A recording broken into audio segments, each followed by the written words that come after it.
Bonjour et bienvenue dans la météo du Bitcoin. Phew, hein. Donc solidarité avec tous ceux qui se sont dit géniaux parce qu'ils ont acheté dans le range ici et que c'est parti vers le haut. C'est un petit peu le tempérament que j'ai constaté dans le groupe tout le week-end. Hein. Donc c'est vers le bas, ah j'ai peur, vers le haut, ah je le savais, je le savais. Hein, bon. Donc on est dans un, on est en train de résoudre positivement d'un range. Donc le range du week-end. Le range de week-end qui a servi globalement à maintenir le prix à la clôture du CME, c'est-à-dire les 61K. 61K, il était hors de question, vu l'investissement des big boys dans la partie, de voir le prix leur échapper le jour de l'ouverture. Donc on a clôturé ou on a ouvert, hein, globalement, vous voyez, hein, c'est exactement le même endroit. Donc no gap allowed. Et pendant ce temps-là, on s'est tapé un range bien chiant sur le Bitcoin tout le week-end. Donc ceux qui n'ont pas participé, tant mieux pour vous parce que il n'y avait rien à faire sinon éventuellement, comment dire, skin the range, c'est-à-dire prendre des petits sous là-dedans. Bon, maintenant, je dirais qu'on n'a pas trop de participation à la hausse, hein, donc ça c'est une vraie résolution haussière. Si je me mets en Orly par exemple. Donc on est venu chercher les stops et on est en train d'accepter au-dessus. Donc c'est plutôt positif. Hein, on n'a pas du tout envie de revoir et intégrer le range, ce qui est normalement la chose la plus probable. Si on, a priori, il y a des gens qui ont bien aimé faire du business dans la zone. La grande probabilité est de revenir au cœur de ce range. Pour l'instant, ce n'est pas le cas.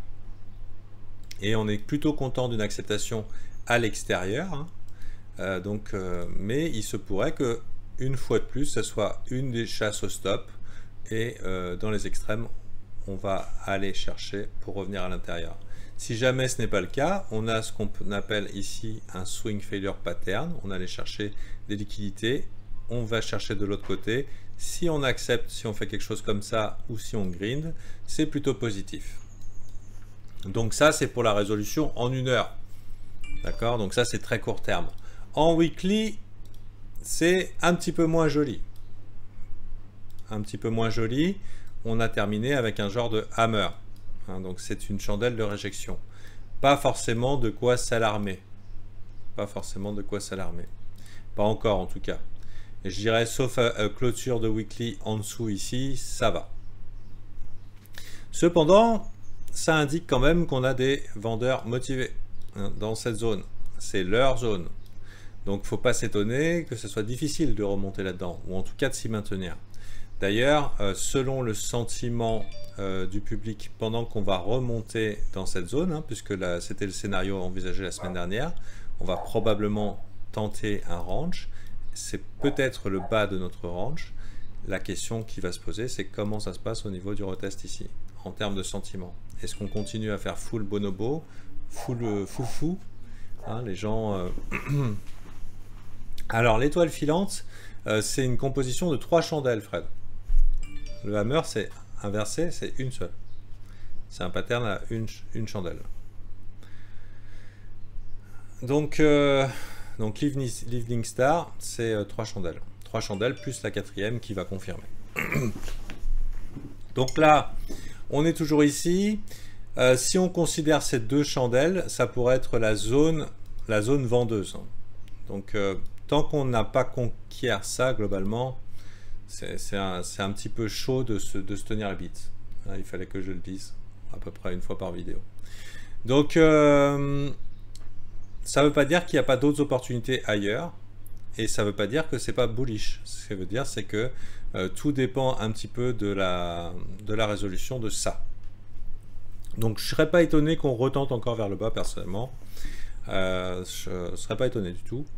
Mais voilà. Maintenant, si on commence à conquérir ici et qu'il y a du disbelief dans la montée, ça serait plutôt pas mal. De la manière dont ça s'est passé ce week-end, je dirais qu'il y a eu beaucoup d'achats en spot. Donc c'est plutôt bon signe. Et c'est pour le long terme, je dirais que c'est très bon signe parce qu'en fait, ça laisse supposer que le prix importe peu. Hein. C'est pas une super location pour acheter. C'est pas un super emplacement. Mais en gros, quelle que soit la direction, et même si ça va vers le bas, les gens qui achètent là sont en mode rien à foutre. Le maximum possible, on achète. Ça veut dire que à terme, on finira probablement en haut, au-dessus. Probablement. Ça ne veut pas dire que c'est sûrement. Si donc en weekly, pas très joli, mais si on regarde en monthly, bon bah là ça change tout. On est à quelques jours de la clôture du mois et c'est absolument magnifique. Absolument magnifique. Et une clôture au-dessus, c'est des 59 000, ça serait particulièrement bullish. Voilà.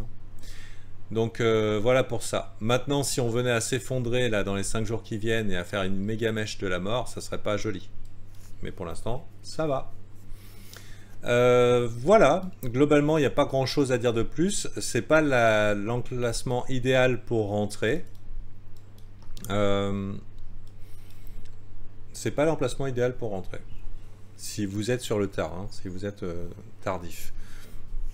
Parce que ici, là, c'est là où il y a eu rejection. Hein. Pareil, hein, il y a un vendeur motivé dans cette zone. Donc pareil, remonter ici, c'est pas sûr qu'on se fasse pas rétamer encore vers le bas. Donc c'est pas, pour moi, c'est une mauvaise location pour rentrer. Pour moi, c'est une mauvaise location pour rentrer. C'est une bonne location pour un range. Et le range, c'est celui qu'on a eu ici. Et vous remarquerez que l'extrême de ce range, il est plus bas. C'est pas seulement là. Il pourrait très bien aller venir tester ici en bas. Donc pour l'instant, pas grand chose à dire sur le Bitcoin. J'attends de voir la résolution et le sentiment.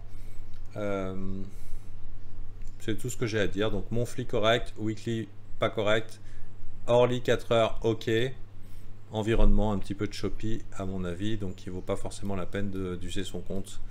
Bon voilà, après si vous êtes là sur le court terme, vous voulez faire comme ceux qui ont acheté en spot en mode achat infini ce week-end, hein, donc vous voyez cette zone particulièrement bien défendue. Si vous voulez faire comme eux, bah, probablement que eux ils ont la conviction et ils ont l'attente. À mon avis, c'est le genre de personnes qui sont ok à voir le prix descendre jusque dans les 50 000, 58 000, 53 000, voire même 40. Donc si vous avez ce genre de conviction, rentrez par là, c'est pas gênant. Sinon, c'est pas une super idée. Il vaut mieux rentrer plus haut. Donc genre on retourne tester les breakouts et là les gens sont en train de shorter la montée. Ça serait un bon indicateur pour dire qu'on aura un mouvement explosif haussier. Mais sinon, j'ai bien l'impression que jusqu'à la fin du mois, là, les 5 jours qui viennent, il n'y a pas grand chose à se mettre sous la dent pour le Bitcoin en tout cas. Ce qui signifie aussi plus de jus pour les alts. Et ce qui ça veut dire encore plus de gens full levier et donc plus de chances d'un nettoyage généralisé. Voilà, on arrive quand même dans un niveau d'extrême grid assez avancé. On a vu des positions de marché plus avantageuses. Voilà, je vais m'arrêter là. Et puis nous, on va regarder un petit peu Ethereum, les alts.